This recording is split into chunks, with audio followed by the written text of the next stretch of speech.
Қазақстандықтардың көмек алу құқықтары, мемлекет тарапынан көрсетілетін қолдау түрлері, әлеуметтік және еңбек заңнамасының нормалары туралы хабардар болуын арттыру мақсатында 2024 жылдың наурыз айында Еңбек және халықты әлеуметтік қорғау министрлігі білу маңызды атты бейнежобаны іске қосты.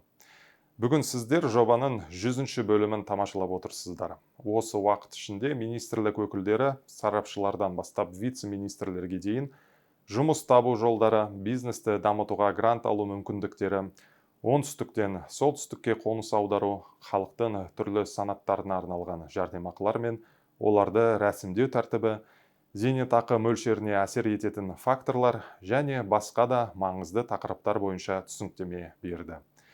Білу маңызды жобасының алғашқы 99 шығарылымын мемлекеттік және орыс тілдерінде 1,5 миллионнан астам адам көрді. Жоба негізінде бұқаралық ақпарат құралдарында жүздеген материал жарық көрді. Біз қазақстандықтардың өзекті сұрақтарына жауап беруді жалғастыра береміз. Білу маңызды жобасын қарап, ақпаратты әрдайым алғашқы дереккөзден алыңыздар.